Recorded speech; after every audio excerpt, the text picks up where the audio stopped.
Ada 4 cara bagi orang yang berhati keras bila hendak mengobatinya. Yang pertama, menghentikan diri dari kebiasaan-kebiasaan buruk dan beralih menuju majlis-majlis ilmu. Ya, seperti Bapak Ibu hadir insyaAllah ini, majlis ilmu, melunakkan hati kita guna mendengarkan nasihat dan peringatan, ancaman tentang neraka dan anjuran beramal saleh untuk masuk surga, dan hikmah-hikmah tentang kisah orang-orang saleh, karena semua itu dapat melunakkan hati dan menyembuhkannya dengan cepat. Hadir sekali majelis ilmu teman-teman, luar biasa efeknya. Bisa satu kisah, satu ayat, satu hadis mengubah hidup kita menjadi orang yang baik sampai kita meninggal. Itu luar biasa. Makanya jangan tinggalkan majelis ilmu. Buat simbol tidak ada hari tanpa ilmu. Gak bisa hadir di majelis, dengarkan. Alhamdulillah ceramah kami ini ada 100 ceramah per bulan teman-teman sekalian. Satu minggu bisa 25 judul ceramah kami sampaikan. Live di Instagram dan YouTube kalau lagi berhalangan, lagi di kantor. Ibu-ibu lagi masak di rumah, keluarganya, sampaikan. Ada ini Instagram, ada Facebook, ini ikutin. Dari pagi sampai malam, 3, 4 sampai 5 jadwal biasanya kami isi. Maka seminggu bisa 25, sebulan bisa 100 jadwal. Selalu review, selalu ikuti. Baik sekali manfaat. Tentu bukan cuma saya, siapa saja di antara para duat yang mungkin Allah mudahkan mereka punya ya, ilmu agama yang bisa disampaikan dengan ikhlas sesuai dengan wahyu Al-Quran dan Sunnah, panduan para sahabat ridwanullahi alaihim, sehingga bisa menyentuh. Dan majelis ilmu yang luar biasa itu menyentuh ya. Karena targetnya bukan untuk dipuji, targetnya supaya bagaimana orang sadar dan jadi amal jariah. Saya dulu di sini saya targetkan Bapak Ibu jadi amal jariah buat saya. Mengamalkan, selesai, saya dapat amal jariah. Itu targetnya.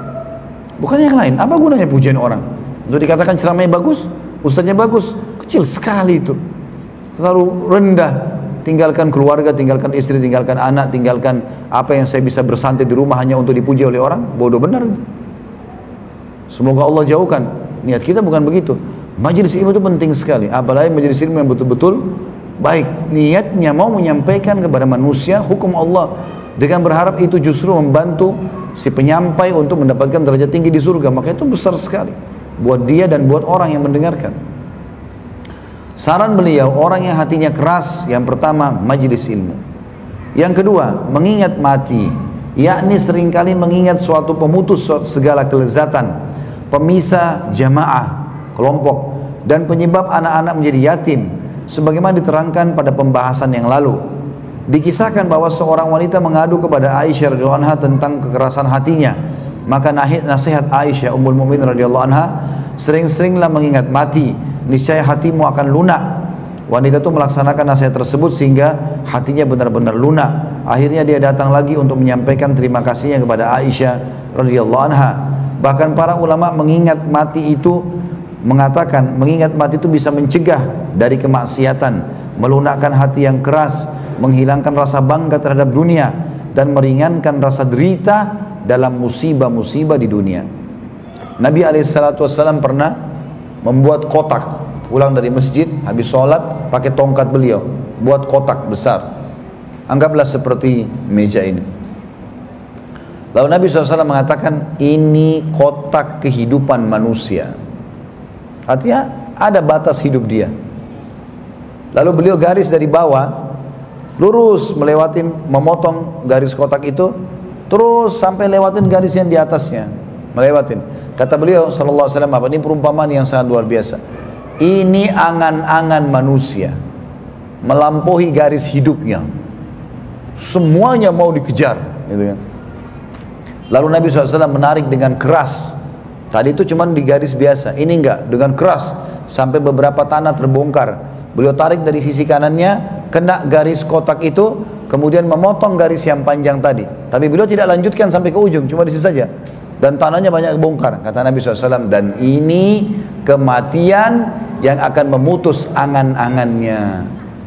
Habis ceritanya. Berapa banyak teman-teman sekalian keluar, mandi rapi, pakai motor yang bagus, mobil yang bagus. Mungkin dia nggak nabrak orang, dia ditabrak oleh orang. Matilah. Orang hanya mengenang, oh si fulan, ya sudah. Oh ini dulu bajunya, oh itu celananya, oh itu sepatunya, oh itu mobilnya, oh itu rumahnya. Dan itu tidak akan berjalan lama teman-teman sekalian. nggak akan bertahan lama. Mungkin ayah kakek kita atau kakek kita dulu sudah tidak ada rumahnya, mana rumahnya? Begitu juga kita nanti. Rumah yang kita beli, lama-lama dibagi warisan, lama-lama dibeli orang lain, lama-lama begini dan begitu, ayo sampai habis. Dunia begitu, hanya kenangan. Ya akan bersama kita amal yang selalu teman-teman lalaikan. Sholatnya malas, tunda-tunda, asal jadi saja, tidak khusyuk, malas, tidak mau zikir pagi sore, nggak mau baca Al-Quran, nggak mau hadir di majelis ilmu. Ini sampai kapan mau lalai-lalai terusin? Ya. Yang ketiga, menyaksikan orang yang akan meninggal dunia. Kalau ada kesempatan, ini juga di poin kedua ini pernah ada seorang salafus saleh teman-teman. Beliau selalu menggali liang lahat di belakang rumahnya dan masuk ke situ. Masuk ke dalam, duduk sebelum tidur malam. Itu saja berapa menit, kemudian beliau masuk kembali lagi ke tidur di kamarnya. Gara-gara itu gak pernah tinggalin sholat tahajud. Gara-gara itu dia masuk liang lahatnya sendiri. Itu luar biasa. Ya. Saya pernah adakan pelatihan teman-teman sekalian di Makassar waktu itu. Di Jakarta juga berapa kali pernah saya adakan pelatihan itu. Di masjid saya bicara masalah kematian kurang lebih 2 jam. Masalah kematian, huru haranya, segala macam hadis-hadisnya, proses kematian orang beriman, proses kematian orang fasik, orang kafir, segala macam. Setelah itu saya minta panitianya, tolong panitia galikan liang lahat di sebelah masjid, lubang saja 1 kali 2 meter.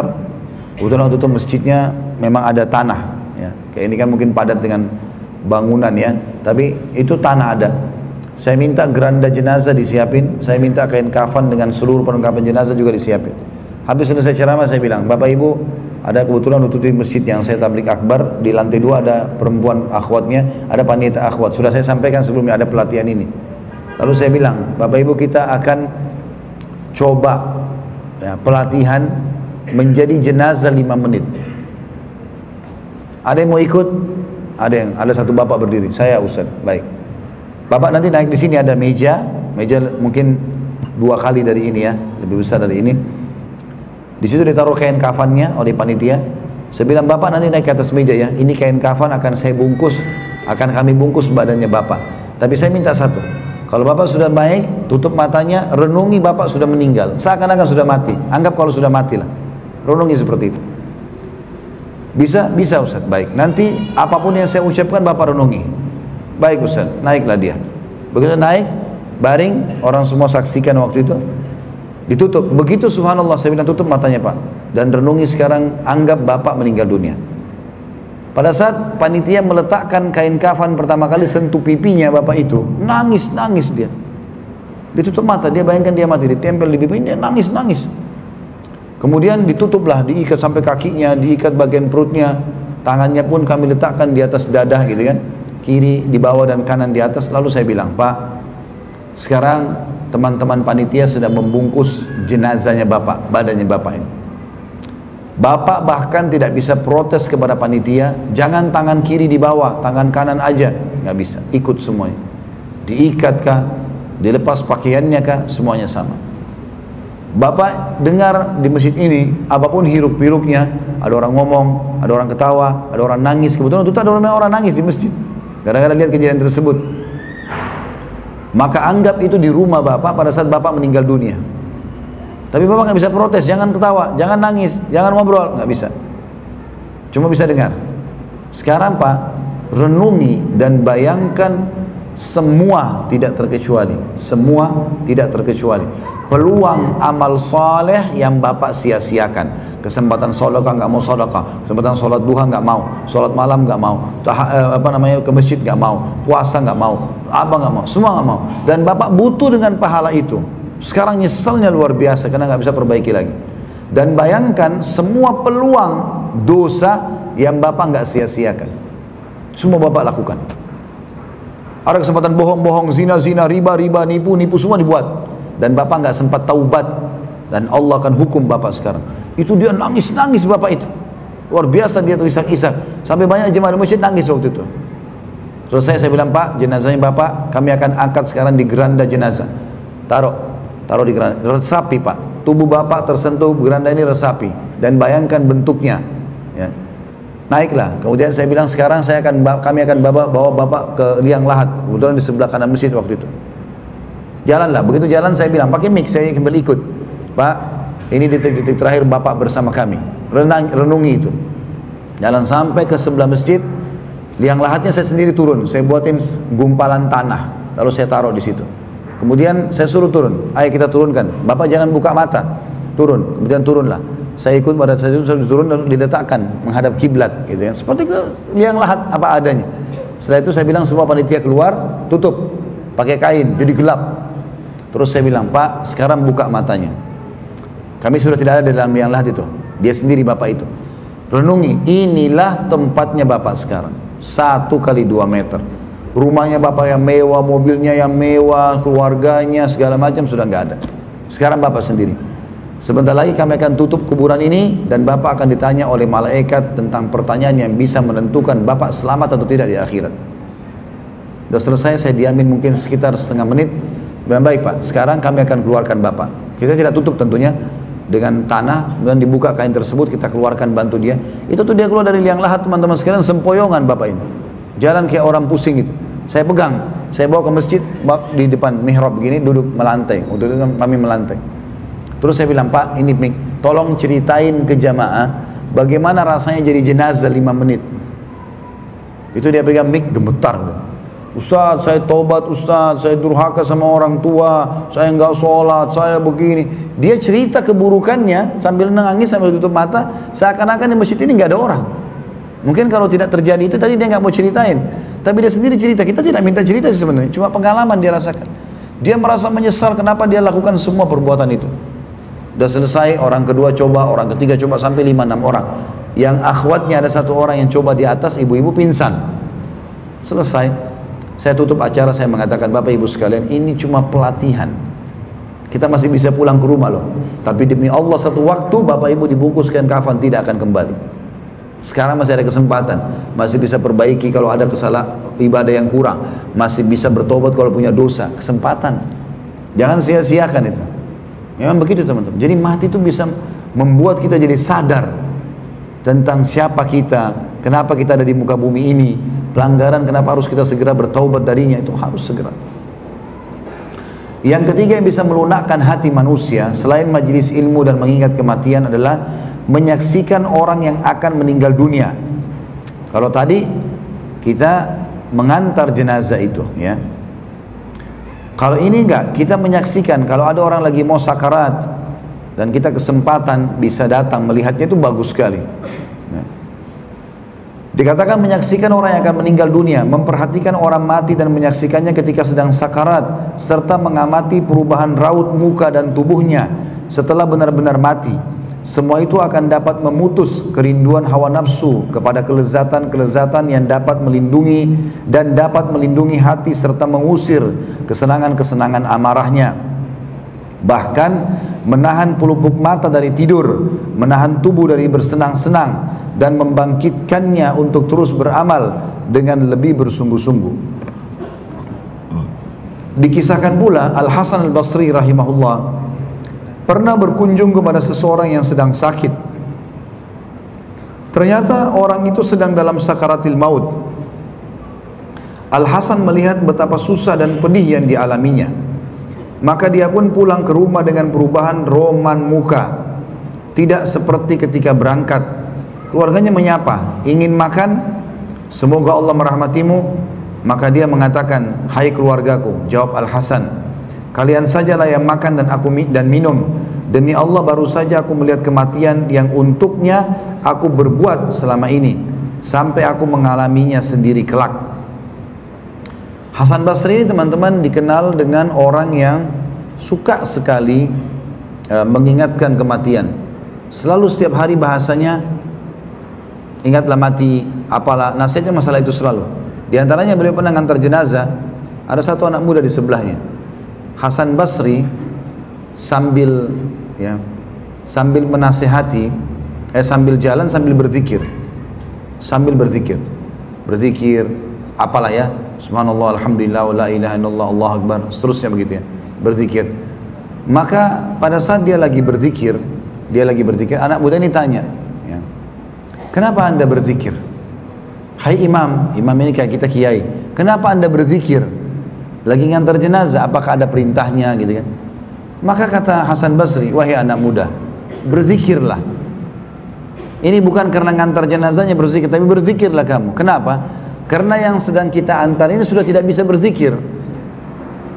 Maka ini nasihat. Dan seandainya kalau dia bisa hidup sekarang, dia akan berzikir. Hasan Basri selalu mengingatkan orang tentang masalah seperti itu. Dan dia memang selalu menjadikan sebagai pelajaran dalam hidupnya. Di antaranya tadi, masalah dia pernah habis antar jenazah, dia sendiri menunda makan dan minumnya karena khawatir dan merasa prihatin dengan amal-amal yang sudah dia kerjakan. Kata beliau, itulah 3 perkara yang seyogyanya dilakukan oleh orang yang keras hatinya dan selalu berbuat dosa guna mengobati penyakitnya dan mengatasi godaan-godaan syaitan dan tipu dayanya. Jika ketiganya bisa bermanfaat, maka cukuplah. Tapi jika terasa berat, berarti kekerasan hatinya telah parah dan dorongan-dorongan dosa sudah kuat membelenggu. Kalau memang demikian, maka perlu memperhatikan nasihat selanjutnya. Kalau tadi 3 hal ini, hadir majelis ilmu sudah bisa lunak hatinya, atau dia mengingat kematian, dia bayangkan kalau orang mati atau dia mati, sudah cukup. Ataupun dia mengingat orang yang sedang sakarat, gitu kan? Maka ini sudah cukup bagi dia, alhamdulillah. Kalau tidak, masih juga dia merasa, kenapa kok saya masih malas sholat ya? Maka kata beliau, dilengkapkan dengan yang keempat, yaitu menziarahi kubur orang-orang yang sudah meninggal dunia. Akan dapat memberinya apa-apa yang tidak bisa diberikan oleh obat yang pertama, kedua, dan ketiga tersebut di atas. Oleh karena itulah, maka Nabi SAW bersabda, berziarah kuburlah kamu semua, karena ziarah kubur dapat mengingatkan mati dan akhirat, serta menjadikan zuhud terhadap dunia. Hal itu karena obat yang pertama hanya berupa mendengar dengan telinga, kalau majelis ilmu. Yang kedua hanya berupa pemberitahuan kepada hati kemana manusia akan kembali. Adapun yang ketiga berfungsi sebagai ancaman dan peringatan ketika menyaksikan secara langsung orang yang akan meninggal. Dan begitu pula dengan menziarahi kubur kaum muslimin yang telah meninggal, berarti melihat dengan mata kepala. Maka kedua obat yang terakhir ini lebih efektif daripada pertama dan kedua. Tentu kalau orang bisa menggabungkan semua jauh lebih baik, ya. Bukan berarti orang ziarah kubur cukup lalu tinggalkan majelis ilmu, tidak begitu. Tapi beliau maksudnya adalah yang paling efektif adalah masalah ziarah kubur tadi. Dan dalam hal ini Nabi SAW bersabda dalam hadis yang diriwayatkan oleh Ibnu Abbas radhiyallahu anhuma, "Laisal khabaru kal muayanah." Berita tidaklah seperti hal melihat dengan mata kepala.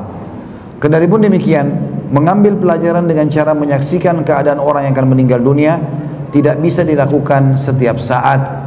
Bahkan peristiwa kematian itu sering tidak bertepatan waktunya dengan orang yang ingin mengobati hati, maka tidak bisa dilakukan kapan saja. Berbeda dengan ziarah kubur, adapun cara ini bisa dilakukan kapan saja secara lebih cepat, dan manfaat yang bisa diambil darinya pun lebih layak dan nyata. Maka bagi orang yang berniat ziarah kubur, hendaklah melaksanakan tata caranya yang benar dan menghadirkan hatinya dikala masuk ke pelatarannya. Jadi bukan sekedar berputar-putar mengelilingi nisan-nisan belaka, karena seperti itu bisa juga dilakukan oleh binatang ternak. Wa na'udzubillah. Orang yang berziarah kubur itu terlebih dahulu berniat untuk memperoleh ridha Allah, karena itu perintah, memperbaiki kerusakan hatinya atau memberi manfaat kepada si mayit dengan bacaan Al-Quran yang dibaca di sisinya. Hal itu akan diterangkan lebih lanjut nanti insyaAllah. Perlu diperhatikan juga, hendaklah menghindari berjalan di atas kuburan atau duduk di atasnya ketika masuk ke kuburan, dan lepaslah sandal sebagaimana diajarkan dalam beberapa hadis. Tak lupa juga ucapkan salam, lalu berbicaralah kepada ahli kubur seolah-olah berbicara kepada orang-orang yang masih hidup, yakni mengucapkan assalamualaikum dara qaumin mu'minin, ya artinya salam sejahtera atas kalian semua wahai penghuni negeri orang-orang yang beriman. Ini tentu diriwayatkan oleh Imam Muslim hadis ini. Demikianlah salam kepada ahli kubur yang pernah diucapkan oleh Nabi SAW, yang diucapkan dengan menyebut kata dar atau negeri ataupun rumah. Sedangkan dimaksud oleh para penghuninya, sedang yang dimaksud adalah para penghuninya sebenarnya, orang-orang yang ada di kuburan itu.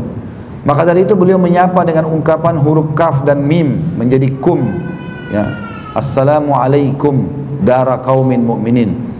Kata ganti untuk berakal, yang berakal. Ketika orang Arab bisa menyebut nama tempat, sedang yang disebut ialah penghuninya. Kadang-kadang orang Arab menyebutkan nama sebuah tempat, tapi yang dimaksud adalah penghuninya. Misal, saya telah mendatangi, ya, Saudi, Indonesia, maksudnya telah menemui penghuninya, ya, atau penduduknya. Apabila penziarah melewati kuburan mayit yang dia kenal, maka terlebih dahulu mengucapkan salam juga dengan ucapan assalamu alaika atau alaika assalam. Dalam kaitan ini At-Tirmidzi juga, Imam Tirmidzi telah meriwayatkan dalam kitabnya Jami' bahwasanya ada seseorang laki-laki menemui Nabi SAW dan mengucapkan assalam alaika assalam. Maka Nabi SAW menegur mengatakan la taqul alaika assalam fa inna alaika assalamu tahiyatul mayyit. Jangan kamu mengatakan alaikassalam, karena alaikassalam maksudnya untukmu keselamatan adalah penghormatan untuk mayit. Hadis ini tentu sahih, diriwayatkan oleh Tirmidzi nomor 7402. Itu dari sini teman-teman sekalian kita bisa ambil sebuah kesimpulan dulu dalam paragraf ini ya. Kalau yang dimaksud dengan beliau adalah orang kalau ziarah kubur harus ambil pelajaran, bukan hanya sekedar meramaikan, bukan hanya sekedar untuk mau ngetes ya, atau sekedar hanya sekedar melihat lokasi tersebut, atau bahkan ada orang menjadikan sebagai tempat untuk rekreasi, atau karena tidak enak sama temannya dan kerabatnya. Enggak, memang dia datang sana untuk mencari ridhonya Allah, karena ziarah kubur adalah sunnah Nabi alaihi salatu wassalam ya, sunnah Nabi alaihi salatu wassalam. Maka tentu saja ya, harusnya dia memahami masalah itu. Kemudian ada adab-adabnya, dalam hadis disebutkan lebih baik kalau kita membuka sandal, gitu kan. Ini sunnah Nabi SAW. Tapi kalau orang melihat memang misalnya becek, nggak bisa, ya, atau mungkin ada jalan khusus dibuat pakai paving block sekarang, jadi tidak menginjak-injak kuburan tersebut, maka itu juga sebagian ulama mengatakan tidak ada masalah. Tapi kalau dia mau buka adalah sunnah Nabi SAW. Kemudian juga termasuk tidak mengangkat suara, tidak menduduki kuburan, ya, tidak menginjaknya. Ini termasuk bagian dari sunnah Nabi SAW. Kata beliau, janganlah kalian duduk, ya, dan sholat di atas kuburan. Ini dilarang oleh Nabi SAW. Juga dalam hadis, kalau siapa yang mensolati jenazah dapat dapat seperti pahala gunung, satu gunung, dan siapa yang mengantar jenazah sampai selesai dimakamkan, dia berada di sekitar itu berarti nunggu, maka dapat satu gunung lagi pahala. Berarti memang kita disuruh untuk datang tenang, mengambil pelajaran sampai selesai pemakaman, dikasihlah pahala sempurna dalam masalah ziarah kubur itu. Kata beliau, dan ini juga termasuk tadi ya, ada disebutkan kita mengucapkan salam. Di antara sunnah Nabi SAW mengatakan assalamualaikum dara qaumin mu'minin, keselamatan bagi kalian wahai penghuni negeri orang-orang beriman. Dalam riwayat ditambah antumus sabiqun wa nahnu insyaallah bikum lahiqun, kalian telah mendahului kami dan kami akan menyusul kalian. Ghafarallahu mustaqdimina minkum wal mustakhirina minna, semoga Allah memaafkan orang-orang yang telah mendahului di antara kalian dan akan menyusul di antara kami. Ada juga banyak lafaz tentunya, ada assalamualaikum ahli kubur, ada banyak lafaz-lafaz yang kita diucapkan atau mengucapkan tersebut. Tapi di antara sunnah Nabi SAW mengatakan alaikassalam kalau memang satu orang, untukmu keselamatan ya, maka ada pernah sahabat mengatakannya Rasulullah alaikassalam ya, jadi bukan assalamualaikum tapi alaikassalam. Maka Nabi SAW, jangan kau bilang alaikassalam karena itu salam untuk orang-orang yang sudah meninggal dunia. Peziarah hendaknya berhadapan dengan wajah si mayit pada kubur yang diziarahinya, seperti halnya ketika berbicara dengannya semasa masih hidup. Ketika masih hidup berbicara dengan sopan dengannya ialah dengan berhadapan muka, maka demikian pula di sini. Sesudah itu mengambil pelajaran dari orang yang telah berada di dalam tanah itu, dia sudah terpisah dari keluarga dan para kekasihnya. Adapun sebelumnya dia adalah panglima bala tentara yang memimpin sekian banyak pasukan, bersaing dengan teman-teman dan keluarga lainnya, mengumpulkan harta dan menyimpannya di dalam gudang-gudang. Tiba-tiba datanglah maut pada waktu yang tidak diduga-duga, bersama dengan berbagai kesusahan yang tidak dia inginkan. Maka hendaklah peziarah itu memperhatikan bagaimana keadaan kawan-kawannya yang telah pergi dan mati mendahuluinya. Mereka dulu telah mencapai angan-angan dan berhasil mengumpulkan harta, tapi bagaimanakah angan-angan yang telah mereka raih tiba-tiba terputus, dan harta yang telah mereka kumpulkan ternyata tidak berguna bagi mereka. Debu telah menghapus wajah-wajah mereka yang tampan, anggota-anggota tubuh bercerai-berai dalam kubur, sementara istri-istri mereka tinggal menjadi janda. Anak-anak mereka dirundung kenistaan sebagai anak yatim. Orang-orang yang dulu pernah menjadi pengikutnya kini juga berjalan sendiri-sendiri ke berbagai negeri. Peziarah itu hendaklah ingat pula bahwa orang-orang yang telah mati itu semasa hidupnya di dunia sering memuaskan hajat mereka, getol sekali untuk memperoleh apa saja yang mereka inginkan, dan tergiur untuk melakukannya dengan berbagai cara. Bahkan mereka ingin sekali agar tetap sehat dan awet muda. Maka selanjutnya peziarah harus melihat dan menyadari bahwa seperti itu juga yang terjadi pada dirinya. Permainan, foya-foya dan kelengahan terhadap kematian dan kehancuran cepat lagi mengenaskan ini menimpa dirinya juga. Padahal semua hidup bernasib sama, yaitu pasti mati. Maka dari itu hendaklah peziarah menghadirkan hatinya. Ingatlah, orang yang dulu pergi mondar-mandir memenuhi hasrat-hasrat hatinya, bagaimana kedua kakinya sekarang hancur. Orang yang dulu bersenang-senang melihat apa saja di sekelilingnya, kini matanya meleleh. Orang yang dulu tajam perkataannya bagi pedang terhunus, dengan kepandaian bicaranya, kini lidahnya beku dimakan ulat. Orang yang dulu bisa tertawa menikmati hidupnya yang mewah, kini tanah telah merusak gigi-giginya. Perhatikanlah, kata beliau, tempat dan kondisi yang akan dialami peziarah pun sama seperti orang yang berada dalam kubur itu. Maksudnya ini semua renungan-renungan yang dia harus lakukan pada saat dia sedang ziarah kubur. Paragraf terakhir tentunya, dan kita tutup dengan ini, dengan mengingat dan mengambil pelajaran seperti inilah, maka akan hilang segala kecemburuan dunia, lalu siap sepenuhnya untuk melakukan amal-amal ukhrawi. Selanjutnya peziarah itu akan bersikap zuhud terhadap dunia dan siap siaga untuk mematuhi Allah subhanahu wa ta'ala pemimpinnya, ya, Allah subhanahu wa ta'ala pemimpinnya, maksudnya Allah yang akan menjadi pembimbingnya. Dengan demikian hatinya menjadi lunak dan anggota-anggota tubuhnya menjadi khusyuk. Ya. Ini tentu pelajaran yang kita ambil pada pagi ini teman-teman sekalian, dan saya akan bahas insya Allah selanjutnya. Dan insya Allah bahasan kita akan coba terus maksimal menyampaikan dengan contoh-contoh supaya kita bisa menyelesaikan buku ini dan Allah mengikhlaskan niat kita. Dan saya mohon maaf, memang saya perlu sampaikan kepada teman-teman, dalam ceramah-ceramah kami meminta untuk tidak ada rekaman selain tim kami. Itu bukan karena melarang teman-teman merekam, sama sekali tidak, bukan itu maksudnya. Jadi ceramah-ceramah ini setelah kami shooting, kami akan bawa ke studio tempat kami, lalu diedit, diperbaikin, diedit, mungkin ada yang salah, ada yang keliru, lalu kami akan upload kembali. Setelah diupload di web resmi, ambil teman-teman sekalian, silahkan ambil, sebarkan, gitu kan. Jadi nggak perlu antum juga hibu shooting, ngambil lagi, pasang logo lagi, untuk apa semua itu? Kan cukup, yang penting niatnya baik untuk ibadah, dapat pahala, silahkan, gitu kan. Dan banyak sekali ceramah kami disalahgunakan gara-gara itu. Jadi ambil ceramah, kemudian di-upload sendiri di Instagramnya, di Facebooknya, di mana-mana, terus diambil sama orang lain, dipotong-potonglah ceramah itu, lalu kemudian dibuatlah judul yang menggelitik, yang akhirnya kesannya salah. Kadang-kadang saya ceramah 2 jam lebih, dipotong cuma tinggal 2 menit, tinggal 1,5 menit, tinggal 3 menit, lalu kemudian, nah ini lihat nih, ini begini nih, ini begini nih. Jadi umat jadi terganggu, tidak ikutin ceramah yang lengkap, cuma ambil yang kecil potongan itu. Dan akhirnya jadi banyak menjamur, bukannya jadi manfaat malah jadi mudarat, gitu kan. Supaya tidak ada kesalahpahaman. Bukan kami mau mendominasi, tapi alhamdulillah ada donatur yang masya Allah, jazakallah khair. Setiap ada kamera baru keluar selalu kita dikasih sama dia untuk dakwah. Jadi kamera yang dipakai ini bukan kamera biasa, kamera yang sudah canggih sekali, yang sangat bagus. Begitu keluar edisi baru sudah dikasih, di shooting supaya terang, bagus. Itu tujuannya. Antum juga enak ambil dari web resmi, sudah diedit, sudah rapi, tinggal disebarkan, silahkan. Kan itu lebih baik ya, daripada repot-repot harus pegang, capek, susah. Kan itu tujuannya. Dan demi Allah teman-teman, tidak ada maksud untuk mendominasi, karena memang ini masalah. Kemarin waktu ceramah-ceramah saya cukup banyak yang dipotong-potong, yang disalahgunakan, akhirnya kesannya ini aliran sesat lah, apalah segala macam. Padahal ceramah 2 jam lebih, dipotong yang sedikit kalimat yang bisa membuat orang bingung. Itulah ini. Untuk diluruskan ini kita harus hubungi satu persatu loh.